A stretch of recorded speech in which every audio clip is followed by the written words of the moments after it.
very much, sir. Yes, ma'am. So today I will be firstly talking about spinal cord. So everyone of you must know spinal cord is the part of central nervous system. We can categorize our nervous system into two parts: peripheral nervous system and central nervous system. Peripheral nervous system mainly comprises of the autonomic nervous system, somatosensory pathways, somatomotor pathways, which are mainly composing of the spinal nerves and the cranial nerves. This is the peripheral nervous system. Rather, we are being left with the central nervous system. In central nervous system, we all know there are two parts, brain and spinal cord. So hereby we will be talking about spinal cord. Like central nervous system, or we can say like the functions of brain, spinal cord is also doing all of the functions. Firstly, I will just discussing in slides. There is different matter shared, but I'll be talking about basic background, why we need to study spinal cord so extensively, why learning of these ascending tracts and descending tracts is so important to us. So firstly, we should be aware of the functions of spinal cord. What are the functions this spinal cord will be doing? So first and foremost, it connects our central nervous system, or we can say brain, to the whole of the body, the upper limbs, the lower limbs, and so on. All of the organs are being connected through the spinal nerves. So it is mainly the relay center, or we can say it is acting as a relay, which connects two parts, nervous system and the whole of our body. And it connects two ways. That means it also helps us to take information from the periphery to the brain. And secondly, it also does the function of carrying information from brain to the periphery. That means if there is some input, we have some sensory inputs like touch, pain, pressure. We touch some hot object. This information is being transferred through spinal nerves, the spinal cord, and to the higher brain centers that we have touched some hot object. And secondly, after experiences this hot touch, this integration of the information takes place at the level of brain, then through efferent pathway, or we can say through output channels. This information, how we have to behave in this condition, like we have touched some hot object, so how we have to behave, that information is being integrated within the brain, and then the resultant, or we can say the output information, is being again conveyed through the spinal cord. So first and second functions we all know more or less. It is acting as the conveying center. It carries information from periphery to the brain, and secondly, it carries information from brain to the periphery. And what else it can be doing? It is also doing some of the integration part also in the form of spinal reflexes. There are many of the local reflexes which are being conducted or which are being regulated by the spinal cord itself. So spinal cord is doing all three functions which are supposed to be done by the brain or the central nervous system. Likewise, the first and foremost is carrying the sensory input, carrying the motor output, and the integration in the form of spinal reflexes. So this is the basic background of the spinal cord, why this is so important. We have learned about its functions. Now we should be seeing how its physiological anatomy. I will not going in so much detail about its anatomical aspects, but some physiological anatomical points I will be covering here, like shape and length. Spinal cord is cylindrical in shape. Length of the spinal cord is about 45 centimeters in male and about 43 centimeters in females. And situation and extent, spinal cord lies loosely in the vertebral canal. It extends from foramen magnum, where it is continuous with medulla oblongata above.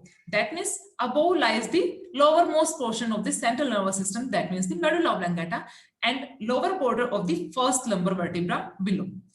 Its extension is from medulla oblongata to the first lumbar vertebra.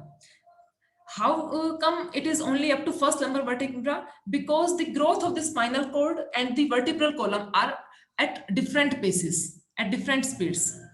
spinal cord growth stops earlier as compared to the vertebral column.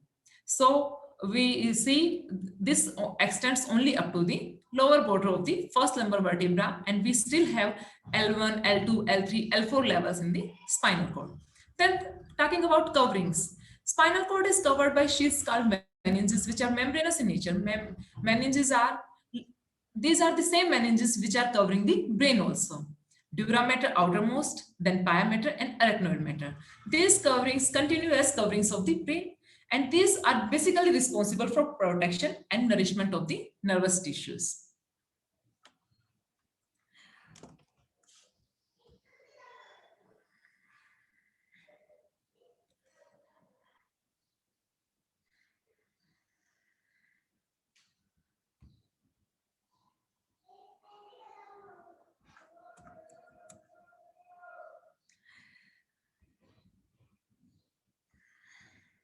Then enlargements of the spinal cord. Talking about enlargements, there are two types of enlargements, cervical enlargements and the lumbar enlargements. Cervical enlargements where the tuft of cervical nerves arises and goes to the upper limbs, and the lumbar enlargement shows the tuft of nerves which are going to in the lower limbs. Then conus medullaris, below the lumbar enlargement, spinal cord rapidly narrows to a cone-shaped termination. We are seeing in the diagram itself also.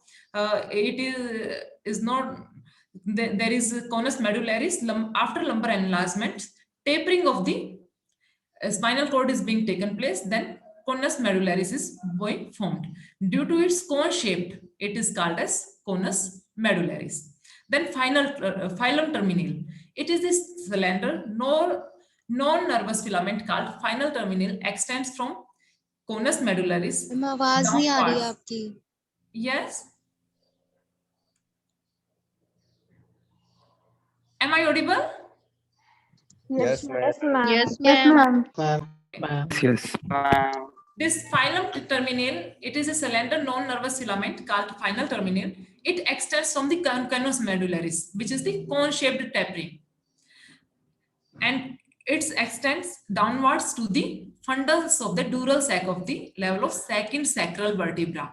This final terminal, it is going to the up to the second sacral vertebral level. So we can see the extension of the spinal cord in this diagram. Starting from the medulla oblongata, it extends up to the S2 level, but tapering of the spinal cord is up to the L1 level itself. Then we are having two enlargements, cervical enlargement and the lumbar enlargement, then cone-shaped tapering, conus medullaris, and the phylum terminal.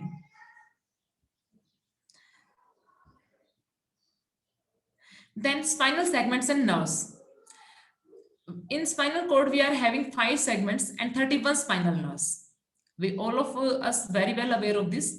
These 5 segments show different spinal segments of our vertebral canal. That is cervical segments, which are which contain 8 cervical spinal nerves. Then thoracic segments, which contain 12 thoracic spinal nerves.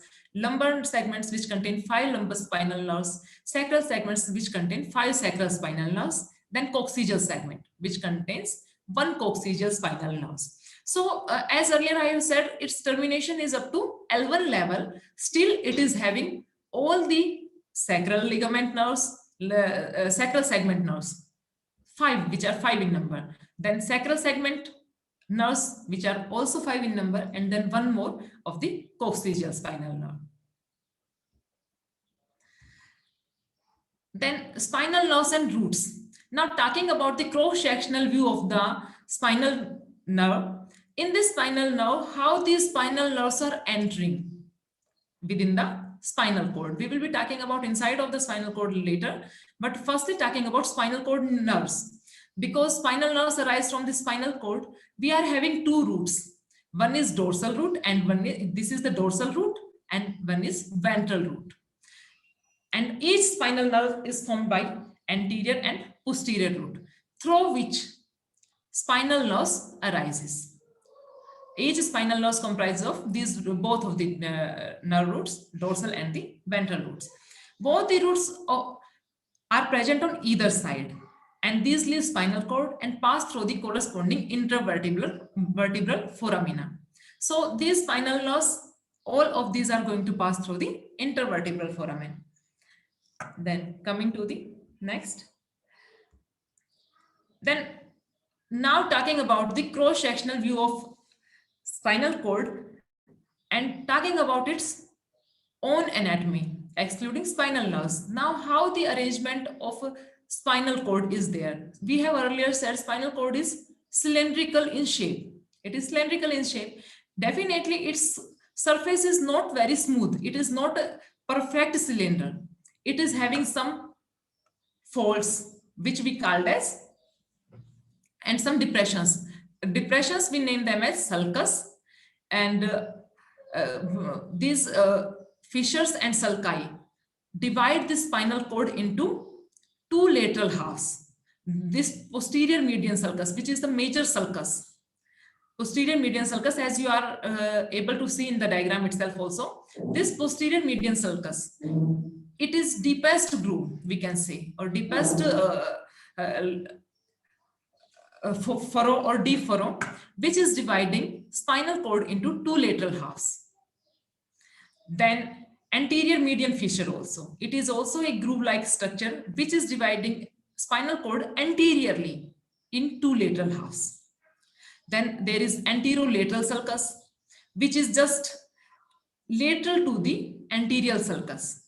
Then there is posterior median sulcus. I have talked about that earlier also. That is deepest and which will be dividing into two lateral halves. Then there is posterior intermediate sulcus. That means lateral to the posterior median sulcus, but medial to the posterior lateral sulcus. That's why it is called as posterior intermediate sulcus, because of this intermediate position. It's in the median side, it is having posterior median sulcus, and its lateral side, it is having posterior lateral sulcus. And these are named as posterior because all these are present in the posterior aspect of our spinal cord. Anteriorly, we are having anterolateral sulcus and the anterior median fissure. This anterior median fissure is deepest groove and which will be dividing anteriorly spinal cord into two halves. Then talking about the internal structure, like in this diagram itself, we have seen our spinal cord interior is having one central aqueduct. This is called as the central canal also. The white round structure you will be seeing in the center of the spinal cord, it is called as spinal canal or the central canal. Then you are seeing a butterfly-like structure or H-shaped structure, which is the gray matter of the spinal cord. And the rest of the matter is the white matter, which is white in color. In this diagram, it is shown in a slight shade of white. The slight blue color shade is the representing gray matter. And how it is different from the arrangement of brain gray and white matter. In brain, the white matter is lying inside and the gray matter is outside. It is just opposite to the arrangement of the brain. In spinal cord, we are having gray matter inside and white matter covering it outside. Then talking about gray matter and white matter in details, inner gray matter is, and we all know what is gray matter. Gray matter is the collection of nerve cell bodies, because our basic functional units of nervous system are neurons, and neurons comprise of a cell body, axon, and dendrites. So the gray matter primarily comprises of cell bodies. Wherever there are cell bodies and dendrites, this matter is gray matter. The long axons, they primarily form white matter. It is placed centrally in the form of wings, as I earlier said, of the butterfly, and it resembles the letter H. Exactly in the center of gray matter, there is a canal called spinal canal. Ventral portion of each lateral half of gray matter, anterior gray horn, I have talked about this. Then outer white matter. Talking about the outer white matter of spinal cord surrounds the gray matter. It is formed by bundles of both myelinated and non-myelinated fibers. So hereby we have learned what is white matter. This is basically axons. And axons are, because axons basically form the fibers, the nerve fibers are basically formed by the axons. These nerve fibers can be either myelinated or non-myelinated. So our white matter will be comprising both myelinated and non-myelinated fibers, but predominantly in white matter, we will be seeing the myelinated fibers. And this white matter is again divided into various parts by anterior median fissure, then posterior median sulcus you have seen. All these sulcus were dividing the white matter into different parts. Then each half of the white matter is divided by the fibers of anterior and posterior nerve roots into 3 white columns. So earlier we have seen in this diagram, these nerve roots are arising from the spinal cord. So depending upon these nerve roots, this white matter is divided into 3 columns. One is posterior column, one is lateral column, and one is anterior column. So from where the anterior root is arising, this area is named as the anterior white column. The area between ventral and dorsal nerve roots, it is named as the lateral white column. And the posterior most area, it is named as the posterior white column or the dorsal white column.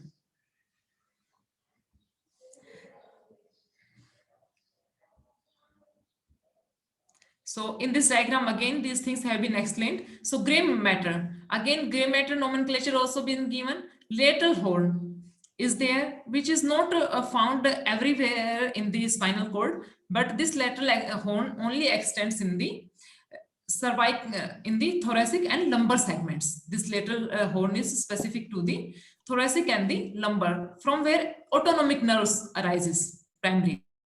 And this is the anterior horn, this is posterior horn in the diagram. So posterior horn is also named as the dorsal horn. Anterior horn is also named as ventral horn. Posterior and anterior horn, both of these are present throughout the extent of the spinal cord. This lateral horn, which is primarily concerned with the activities of the autonomic nervous system, it is present in the thoracic and lumbar segments.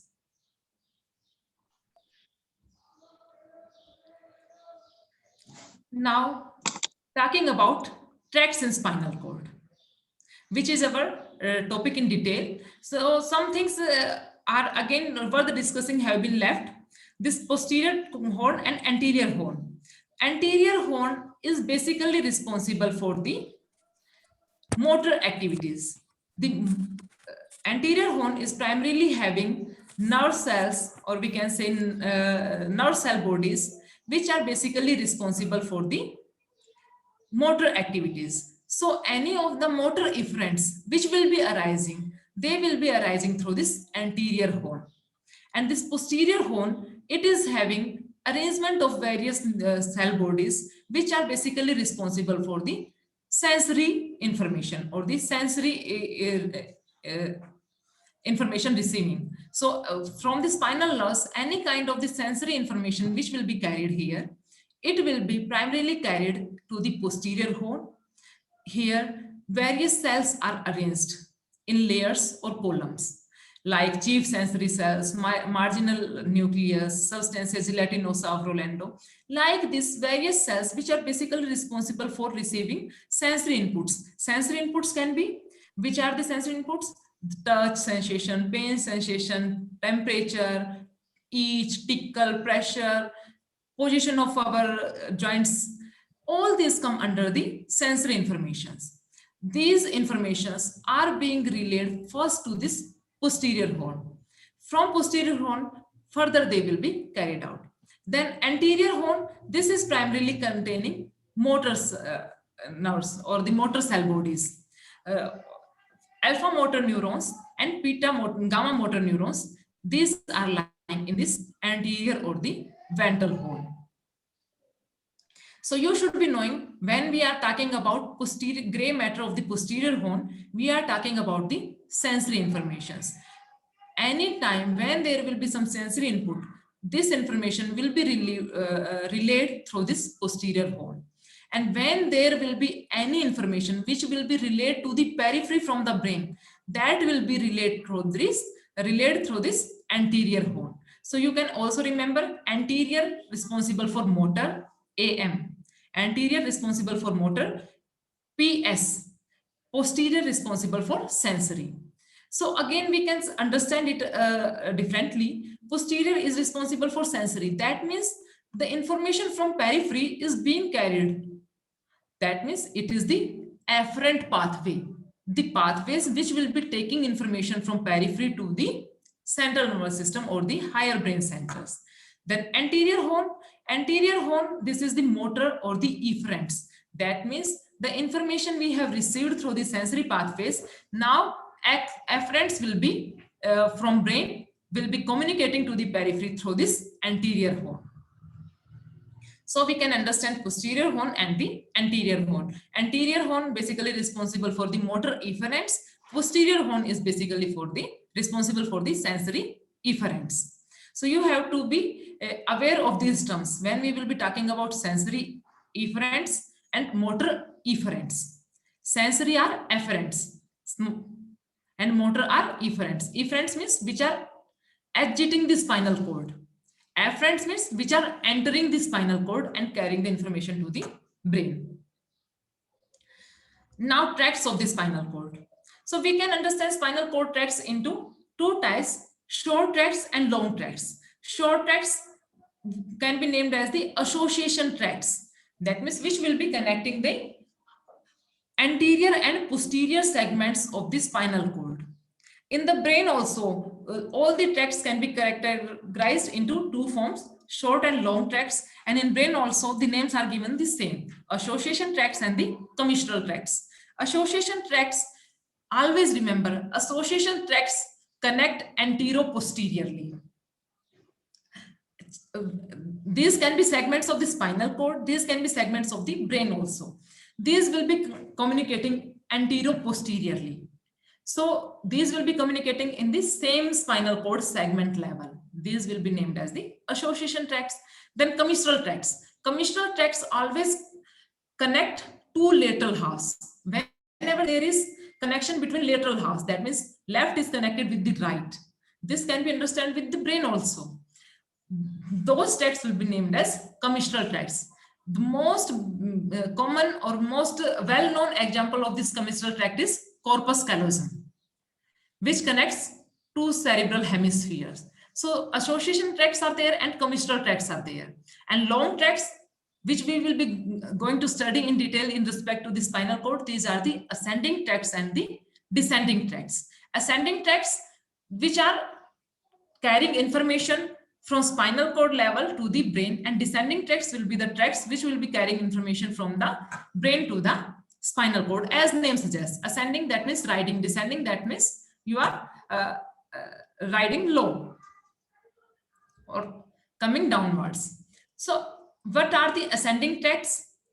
Ascending tracts, in this diagram, various ascending and descending tracts have been shown. In blue color, you are able to see ascending tracts, and in color red, you are able to see, or pink, you are able to see descending tracts. This blue color, in this blue color, so, and whenever we are talking about tracts, these will be long axonic fibers. So these comprise the white matter. Whenever we are talking about tracts, anywhere in this nervous system, if we are talking about tracts, that means we are talking about the white matter. So we have seen these arrangements. No tract has been shown in the gray matter. All the alignment of tracts is being represented in the white column or the white matter. So ascending tracts, these can be categorized further into three groups: dorsal white column tracts, lateral white column tracts, and the ventral or anterior ascending tracts. Then descending tracts also comprise in the primarily in the anterior and lateral aspects, or anterior in and lateral white columns. So ascending tracts, first we are talking about dorsal white column.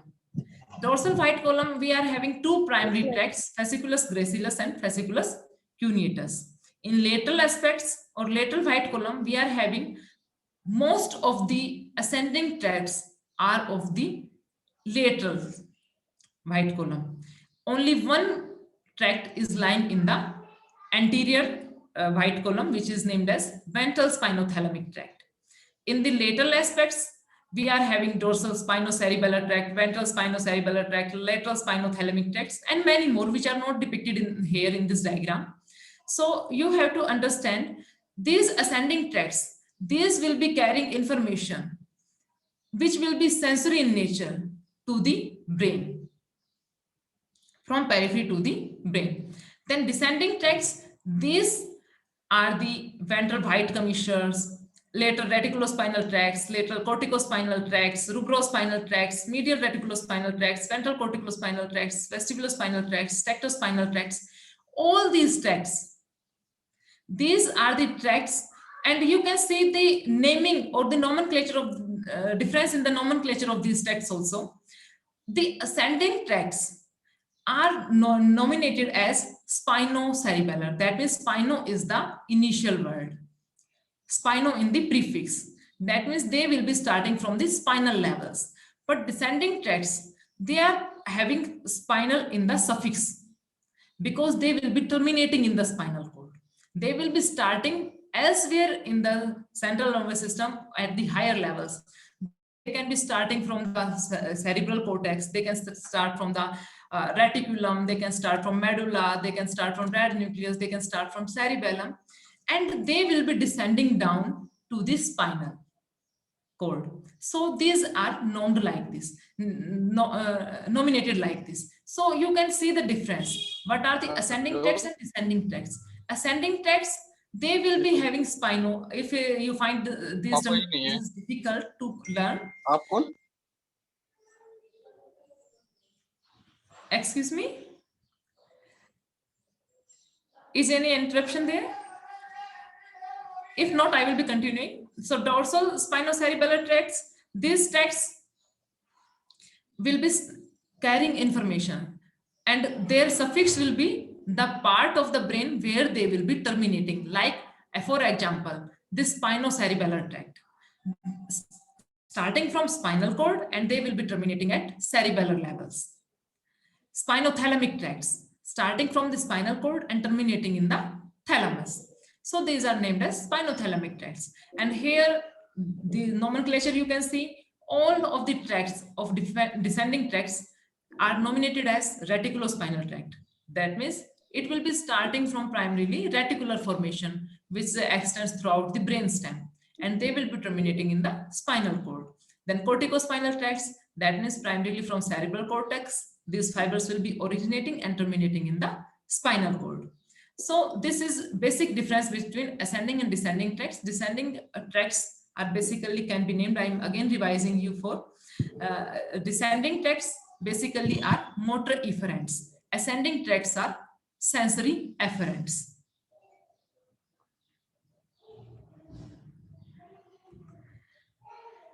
Now, talking about the ascending tracts of the spinal cord.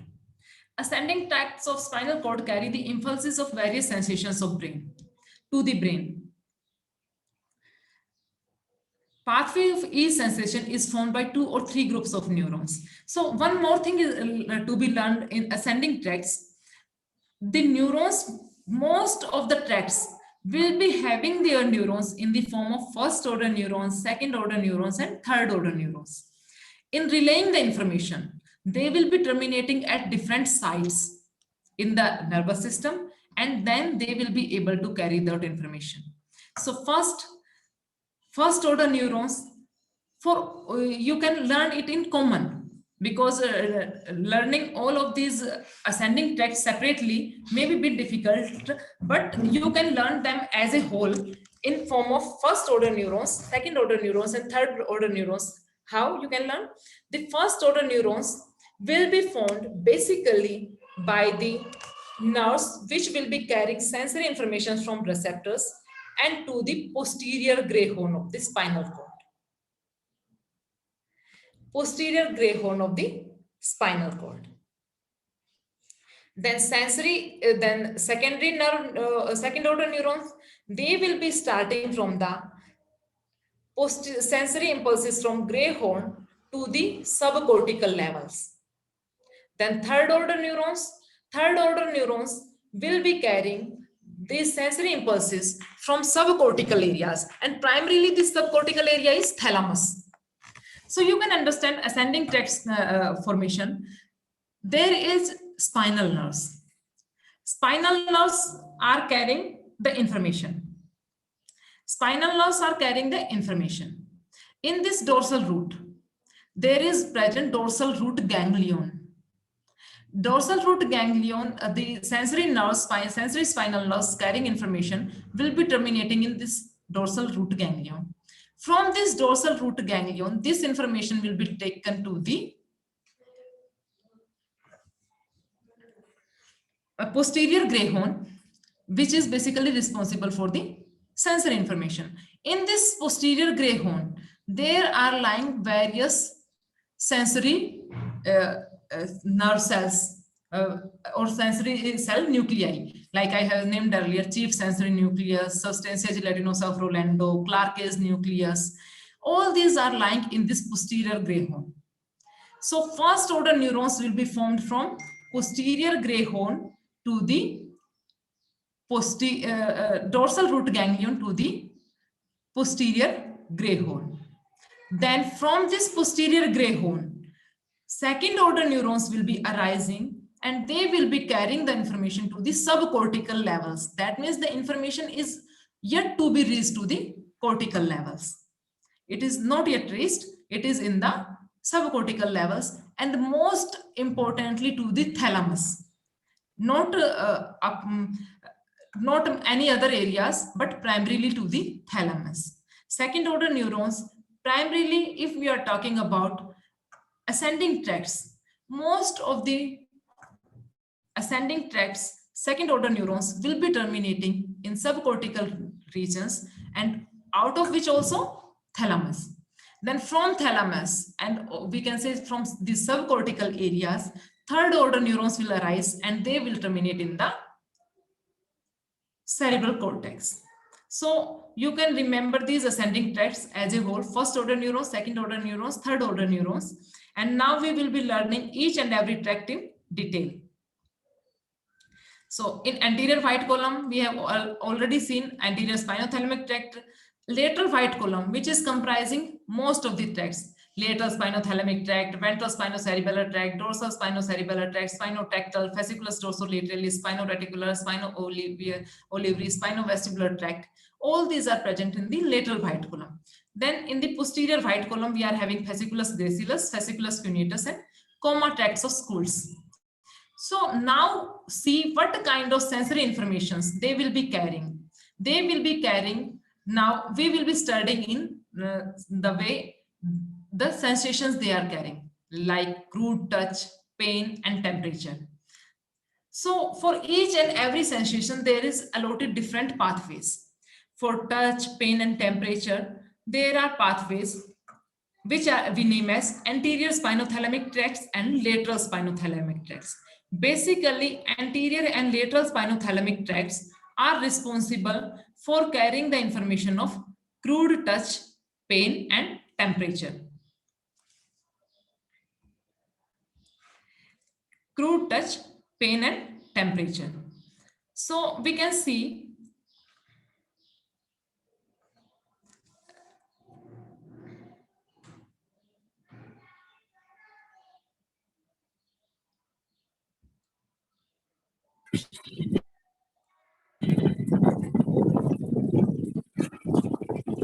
just wait for a while. I'll share it again.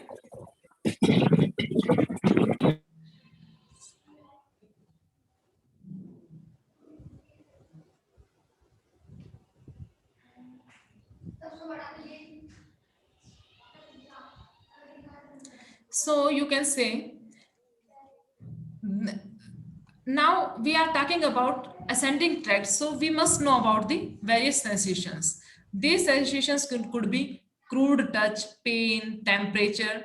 So when we are talking about anterolateral pathways, basically talking about evolution process, these anterolateral tracts are a bit older, and we can say archaic as compared to the posterior column tracts. So these will be carrying the primary informations. Primary informations like touch, tickle, itch, pain, temperature. So the tracts present in the anterior spinothalamic, anterior white column and the lateral white column, they will be carrying primary sensory informations: touch, pain, temperature, tickle, itch, subconscious kinesthetic sensation. All these will be carried by these tracts.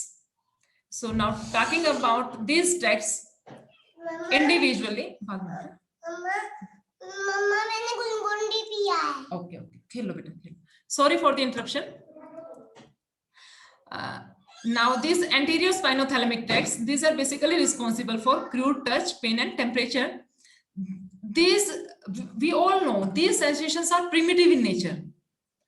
Since evolution of the humankind, now we are evolving further. Our brain is further evolving. We are seeing newer sensations. Like now we talk about, first we talk about 2D, 3D. Now we are talking about 7D also. So likewise, in evolution of our sensations, while there was a development of our brain, firstly, there were pathways only for these primitive sensations, which are crude touch. That means you can only identify someone is touching you. Pain sensation, which is having sensory receptors all over our body in the form of free nerve endings. Then pressure, someone is pressing you, some object is pressing you. Then subconscious kinesthetic, where your organs are lying, where your limbs are lying. This is subconscious kinesthetic sensation. Kinesthetic means movement. You are not aware of. Awareness is not there, but subconsciously, this is the subconscious awareness of position of your limbs, muscles, spindles. So all these primitive sensations are primarily carried by this anterior and lateral spinothalamic tracts. So I don't think I am having that too much time ki I will be talking about each and every tract in detail, but grossly I can say you anterior spinothalamic tract and lateral spinothalamic tract. These are basically responsible for crude touch, pain and temperature sensations. So as earlier I have said, these tracts are very easy to remember. You see, nervous system is a bit difficult to learn, and these somatosensory and somatomotor pathways are also difficult, definitely difficult. And these need much more time to understand because we have to make a much bigger background for that. Like if we are talking about sensations, we have to read these sensations in detail. We have to read these receptors in detail. So seeing the time limit, I'll be just talking these tracts in superficial way and easy way so that for you uses students, it will be very easy to understand on your own how you can learn about anterior spinothalamic tracts or different tracts in an easy way, and you can remember and learn for longer periods of time. Like I have told earlier also, nomenclature. You have to first focus on the nomenclature of the tract. You have to definitely learn the names. Name of the tract. The name of the tract is anterior spinothalamic tract. That means it is going through the anterior white column. Name has already suggested its course, anterior white column. And it is spino, it is having in prefix, that means it is a ascending pathway tract. Thalamic tract, that means it will be having its second order neurons termination in the thalamus. So situation, anterior white column. Origin, mostly if we are talking about major sensations, so chief sensory nucleus, if you are not able to remember all separately, but you should at least learn about chief sensory nucleus in the posterior gray horn. Chief sensory nucleus will be interpreting the information which has been relayed to it from the spinal nerves. So chief sensory nucleus, as name is suggesting, it is the chief main sensory nucleus कि जितने भी sensory information है, तो sensory information किसको कहते हैं? Touch, pain, temperature, itch, tickle, pressure, vibration, kinesthetic sensations, proprioception, all these come under the sensory informations. And when we are talking about anterolateral tracts, we have to rely only on the crude things, crude touch, crude pain, crude temperature, pressure, subconscious kinesthetic sensations. All these sensory informations will be related to the chief sensory nucleus in the posterior gray horn. Then its course. Definitely it will be going through the, now we have to see what is about the spinal cord. In this diagram, you can see different segments of the spinal cord are being shown, and pain and temperature receptors are there. Then pressure receptors, which are named as Patience corpuscles. They will be carrying their information through the posterior root ganglion to the posterior gray horn. From there, these fibers cross to the opposite side. This crossing is important because whenever there is injury at the levels of spinal cord, contralateral injuries, we say ki injury is on left side of the spinal cord and we are seeing results on the right side of the spinal cord because of this crossing of the fibers. Then these fibers will be ascending, they will be ascending through medulla, then there is pons, then there is brainstem, then they will reach up to the thalamus. Then from thalamus, third order neurons will start and they will be going to the primary sensory cortex. And thirdly, you can say, if you are not able to learn the course, you can learn where these fibers are going to terminate. Termination in the sensory cortex will explain you what function this particular tract is doing. If this is terminating in the primary sensory cortex, definitely it will be doing the interpretation of the sensory information. So talking about anterior and lateral spinothalamic tracts in a single diagram, they will be terminating in chief sensory nucleus, then they will be crossing to the opposite side, opposite anterior white column, because till now they were present in the gray horn. From gray horn, they will be crossing it to the opposite side or the contralateral side, and they will ascend through the brainstem and up to the subcortical levels. They will be terminating or they will be making synapse at the thalamus levels, and from thalamus, third order neurons will be arising and they will be terminating in the sensory cortex, which is the primary somatosensory cortex. Okay, now talking about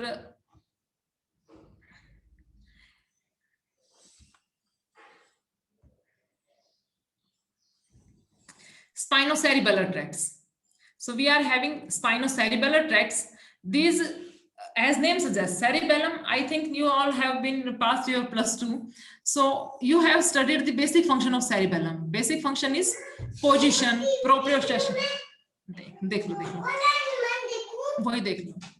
Proprioception, subconscious proprioception is being carried by these tracts. So fibers will be terminating in Clark's nucleus and they will be ascending. Here, some fibers cross and some fibers go ipsilaterally. So injury can result in both ways. If injury on the contralateral side, then signs you can see in the same side also and opposite side also, because some fibers are crossing, some fibers are not crossing. Now talking about spino-visual reflex. This is also the tract of lateral column, spino-visual reflex, lateral column, which is important.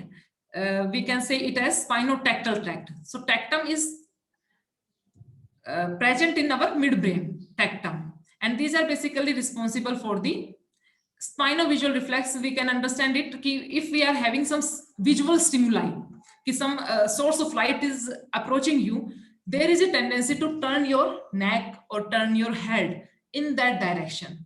So this is basically this tract, spinotactal tract, and there is other contralateral tract also for the tactospinal tract.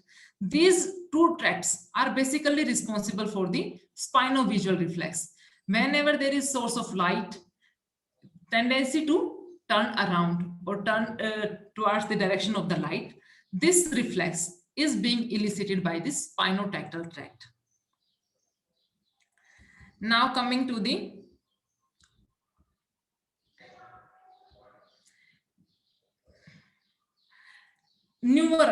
I have talked about primary sensations, crude touch, pain, tickle. These were the tracts of anterolateral pathway. If I am talking about fine touch, there is evolution in these sensations. fine touch is there, tactile localization, where you have touched some person, where is tactile discrimination, two-point discrimination, vibratory sensations, conscious kinesthetic sensation. Stereognosis is learning about the shape and sizes of the objects. So these are the, again, sensory informations, but these are of advanced levels. Now you can perceive, you can percept the type of sensation. You can discriminate these tactile sensations. You can discriminate the vibratory kind of sensations. And now the position sense of our body organs with consciousness. That means conscious kinesthetic sensation. During anterolateral tracts, we have talked about subconscious kinesthetic sensations. But in these tracts, when we are talking about dorsal column pathways, this is conscious kinesthetic sensations and stereognosis. Primarily, there are two tracts, fasciculus gracilis and fasciculus cuneatus. Fasciculus gracilis is basically responsible for taking all this information from the legs. You can remember it as Grace's legs are beautiful. Fasciculus gracilis. If you are going to remember how we have to learn about fasciculus gracilis, Grace's legs are beautiful. So legs, from legs, all the sensory information will be going through fasciculus gracilis. Then we are remained with the upper limbs, fasciculus cuneatus. It is responsible for carrying the information from the upper limbs. And these are definitely situated in the posterior white columns. And these both tracts, fasciculus gracilis and fasciculus cuneatus, they are advanced natures in evolution. So the functions they will be doing are also advanced in nature. This is different type of touch sensations, tactile localization, tactile discrimination, vibratory sensations. These will be done by this posterior column, posterior white column pathways.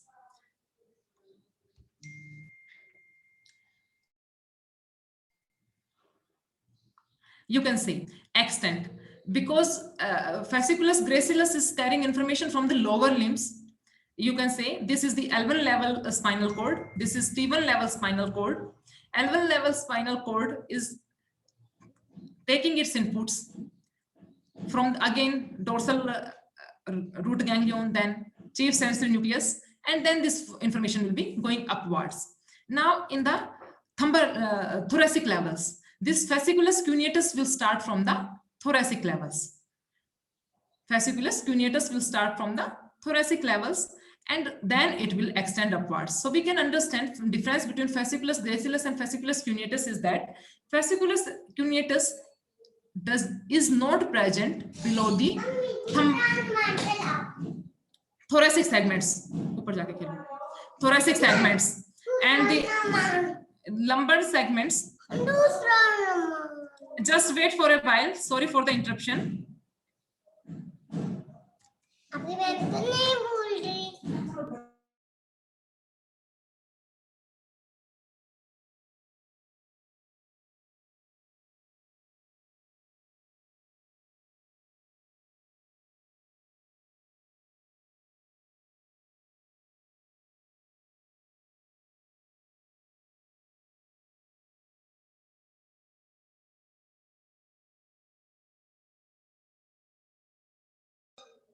Sorry for the interruption again. Then this fasciculus cuneatus is present only above the thoracic segments. Only above the thoracic segments. From lumbar to the higher centers, this fasciculus gracilis will be present everywhere. Now, and why these are named so tricky? All other tracts are so easy. Why these are named as fasciculus cuneatus and fasciculus gracilis?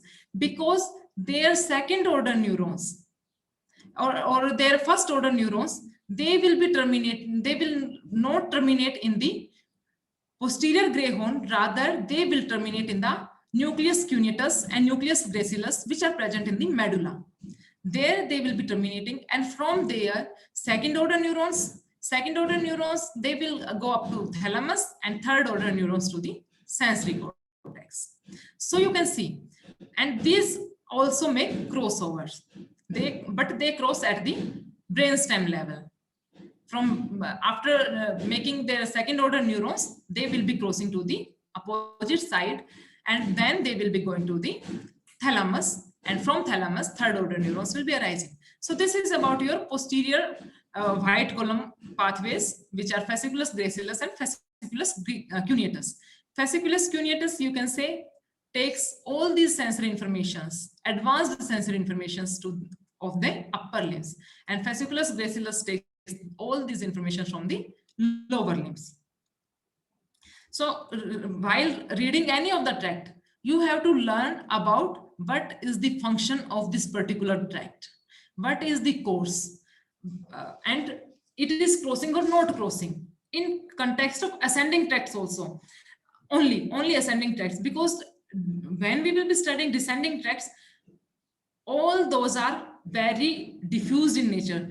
Of all of the tracts will be having multiple fibers, and some of those fibers will be crossing, some fibers will be uncrossing. So there is no very much important to learn there in case of descending tracts, but in context of ascending tracts, it is very essential to learn about whether these are crossing or not crossing. So this is all about your ascending tracts. So I'm again revising ascending tracts because it is important topic also. Ascending tracts are primarily carrying the sensory information to the somatosensory cortex. So how you can learn? You can learn from where these have been started, which kind of sensory information these have been taking, and where these are terminating. What is the point of termination? Like I have talked about tectum, spinotactal tectum, I have talked about. So if they are terminating in tectum is basically responsible and is one important landmark in the visual pathway. So in this way, and if we are learning about spinobulbar tracts, spinobulbar is present in medulla oblongata. Spinoreticular tracts, reticular formation is present all over the brainstem. So you can learn and understand these functions where there is the termination, in which point or which nucleus they are going to terminate. So that nucleus will be performing the functions, will be the functions of this particular tract also, associated with the somatic sensations. These are not autonomic nervous system tracts. First, you have to learn about this. These are not involuntary. All these are the voluntary. And somatosensory, all these information is being carried to the somatosensory cortex. So somatosensory cortex is having the final information. So, and I have categorized this earlier in the three portions. One is anterior, then lateral and posterior. Anterior, lateral are basically responsible for crude sensations, and posterior column, these are basically responsible for fine informations. So moving to next, descending tracts. Now descending tracts of spinal cord can be categorized into two: pyramidal tracts and extrapyramidal tracts. Pyramidal tracts as named because they make major crossovers. So I have talked earlier, in case of descending tracts, crossing is not important. But when we talk about pyramidal tracts, almost 80% of the fibers cross at the level of medulla oblongata and form pyramid-like structures. That's why they formed pyramid-like structures. They are nominated as pyramidal tracts. And there are extrapyramidal tracts. Other than these pyramidal tracts, all other descending tracts, which start from the our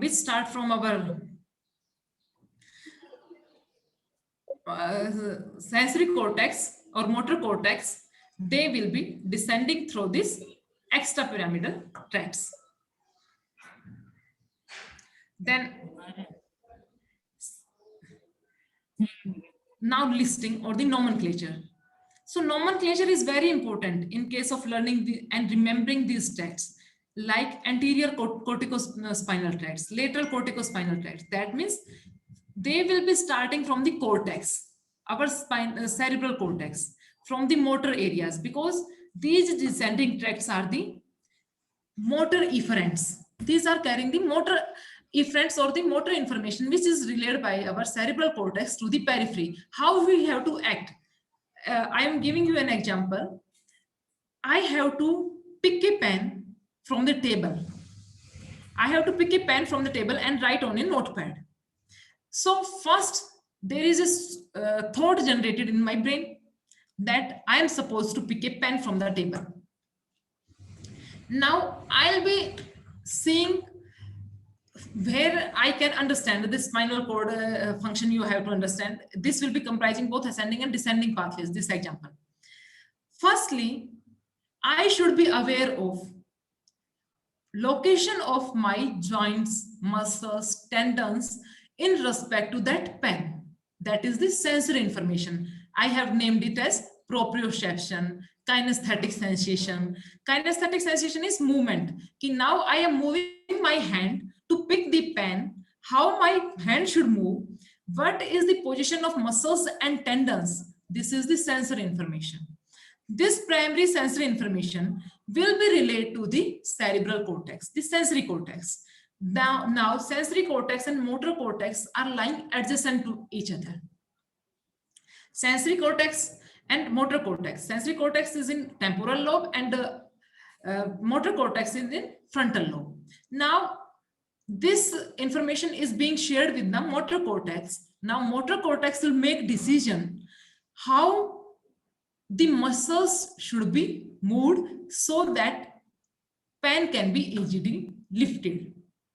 So this judgment and the muscles will be moving, this information will be carried through descending tracts, and the position of various joints and spindles and muscles, this was by the spinal ascending tracts. So ascending tracts are relaying the information or relaying the sensory information of the location of the joints, tendons, etc.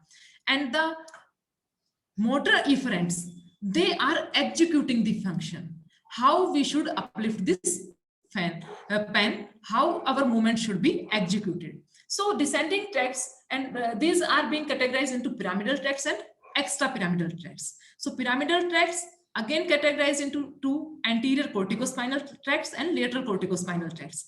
So anterior corticospinal tracts, definitely if they are named in such a way, these will be going through the anterior white column. Definitely the nomenclature represents their location.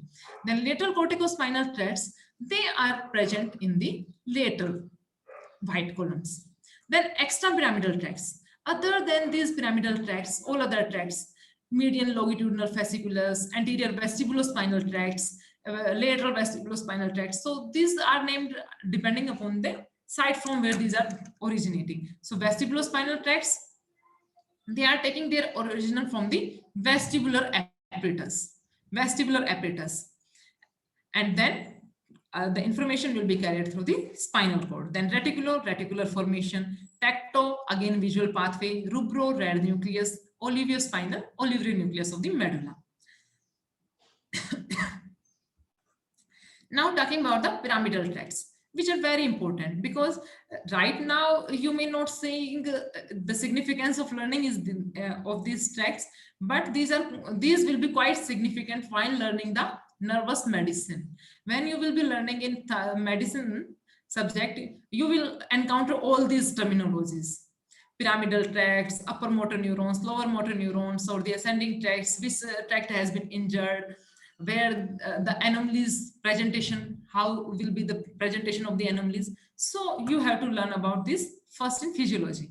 So pyramidal tracts, इनको हम और क्या कह सकते हैं? Corticospinal tracts, because they are taking origin from the cortex, as I have told you earlier, and then they will be going downwards till the spinal levels. So you can see in this diagram, there are tracts shown. These tracts in red color, these are showing the upper motor neurons. Upper motor neurons, what are the upper motor neurons? Up to the spinal level, starting from the cerebral cortex, whichever fibers are descending up to the spinal cord levels, these are the upper motor neurons. When these fibers leave the spinal cord and innervate the skeletal muscles, they are named as lower motor neurons. And why knowledge of this upper motor neuron and lower motor neuron is important? Because type of injury. If upper motor neuron is injured, sign symptoms are different. If lower motor neurons are injured, sign symptoms are different. You will be having separate diseases itself, or lower motor neuron diseases, upper motor neuron diseases.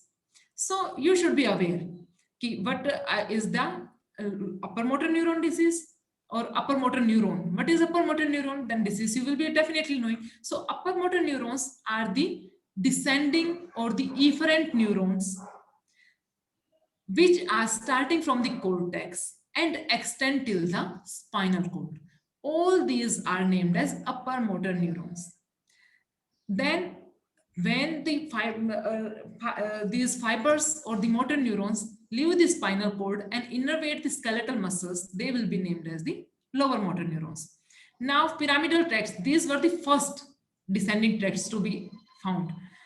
Then there are two types, anterior and lateral. So we can see the course of these tracts. Now the information is going through from skeletal muscles, or we can say we have to learn from this cerebral cortex level.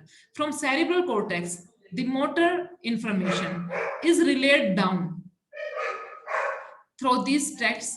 So first there is fan-like appearance. You can see in this diagram diffused fibers.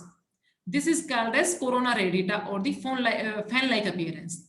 Then these fibers will form bundle and sheet-like structures, and then they descend down through midbrain, then brain stem. And talking about brain stem, in medulla oblongata, they will be making crossovers. And then they will go to the posterior white column, and then they will come in the anterior aspects because anterior gray horn is having the motor neurons. And from there, they will be innervating the skeletal muscles. So you can say hereby these are the long neurons. Hereby we have not learned about first motor neurons, second motor neurons, third motor neurons, because these descending tracts or pyramidal tracts are long tracts.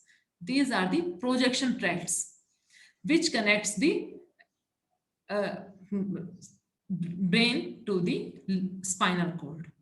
So from somatomotor cortex, they will be descending down from midbrain. Then you have to remember medulla oblongata in case of pyramidal tracts, and they will be making major crossover, and this crossover will be giving them the shape like pyramids.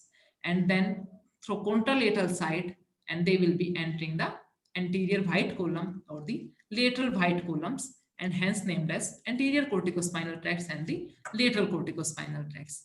Now talking about the extrapyramidal tracts.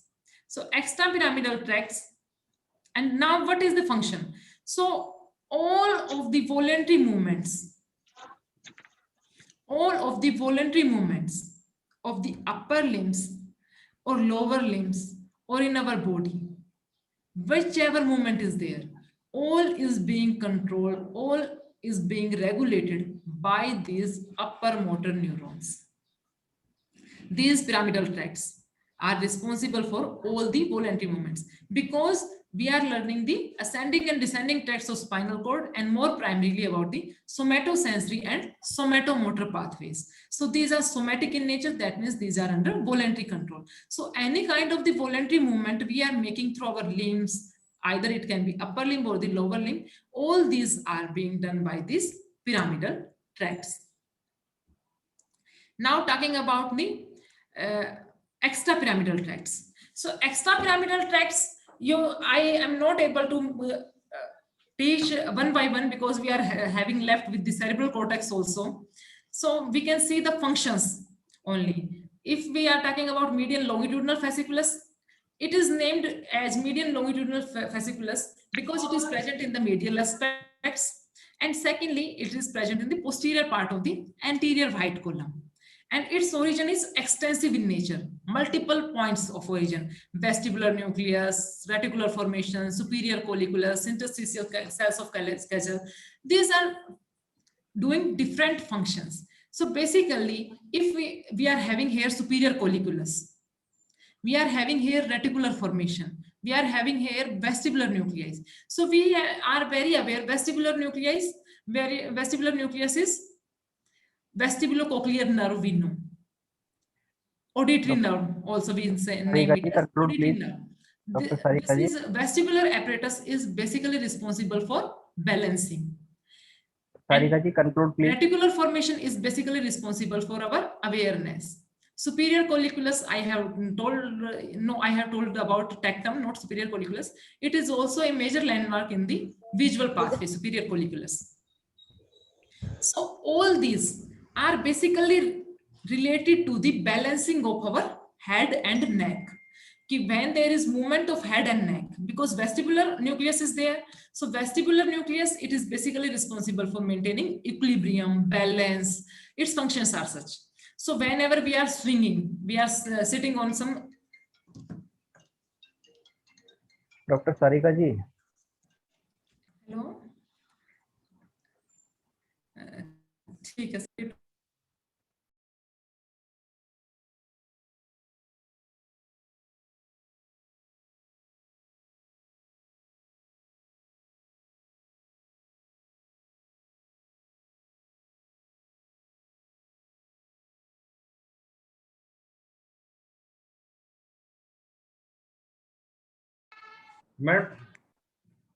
So this is basically responsible for reflex ocular movements and integration of ocular and neck movements. Now talking about the anterior vestibulospinal tracts. So this is basically responsible for maintenance of muscle tone and posture, maintenance of position of head and body during acceleration. So while we are running, how we have to keep our head and neck in position, how we, some people may fall, when this some bus will start or some rotation is there, they will fall because of the not proper balancing of the head and neck. So in that, this anterior vestibulospinal tract plays important role. Then tectospinal tract, again, I have told you with the spinotectal tract, this is responsible for the spino-visual reflex. So along with visual, it is also being responsible for the auditory stimuli, because we also see if there is some source of sound, we tend to see in the direction of the sound. That means visual and auditory stimuli, in response to the visual and auditory stimuli, there is movement of head that is being carried by this tectospinal tract.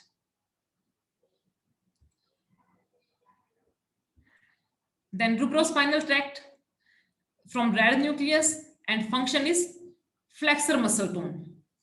It is having facilitatory, the flexor muscle tone is being facilitated by this rubrospinal tract. Then talking about oliviospinal tract, so it arises from the inferior olivary nucleus of the medulla, and it controls the movement during the proprioception, due to proprioception. कि जितनी भी movements हो रही हैं, कि हमने अभी pen उठाने की एग्जांपल की बात किया था, तो हमें हमारी मूवमेंट्स कैसे एग्जीक्यूट होंगी, तो प्रोप्रियोसेप्शन का ड्यूरिंग मोशन भी हमें पता रहना चाहिए. तो ये ओलिवियोस्पाइनल tract. Now talking about the applied physiology, which is much important.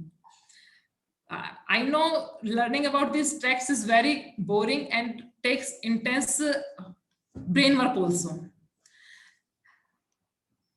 Due to lack of time, I was not able to tell these in very much detail, but I hope you can just learn how to read these, because in today's lecture, I was just able to demonstrate you how to read these tracts. You should read in their origin, their extent, and most important is the function. Now talking about the applied physiology part. Spinal cord injury leads to the temporary or permanent dysfunction. Direct injury can be there, because spinal cord, we can have direct injuries, compression injuries we can have, ischemia, which can be due to the rupture of some blood vessels. Then there can be dysfunction of spinal cord at different levels. That can be complete transaction, injection, incomplete transaction, hemisection, or some diseases of spinal cord.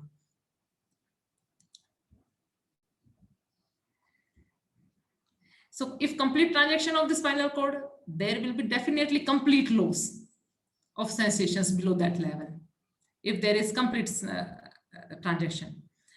If there is incomplete transaction, so it will affect only those strokes which have been involved. So definitely the injury or the sign symptoms will be shown according to the segments involved.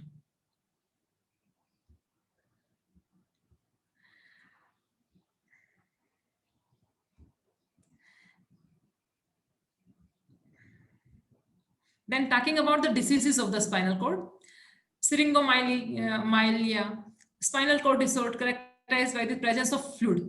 If in some cases presence of fluid is there in the spinal cord, so central canal, it can suppress the gray matter present in the spinal cord. So features will be loss of pain and temperature sensations, muscular weakness. So there will be, because spinal cord is basically responsible for relaying the information. So the information will not be relayed. So sign symptoms will be accordingly, like loss of pain, temperature. Then there is TBS dorsalis. TBS dorsalis is also some other disease of spinal cord, in which there is progressive nervous disorder, in which sensory and motor functions, both the functions of spinal cord are altered, both are affected. So features, there will be different degenerative changes. Pain sensation will be increased, impairment and loss of all other sensations, loss of reflexes will be there, and voluntary movement loss will be there, lack of coordination of movements will be there, which we name as ataxias. Then there is multiple sclerosis, one more disease.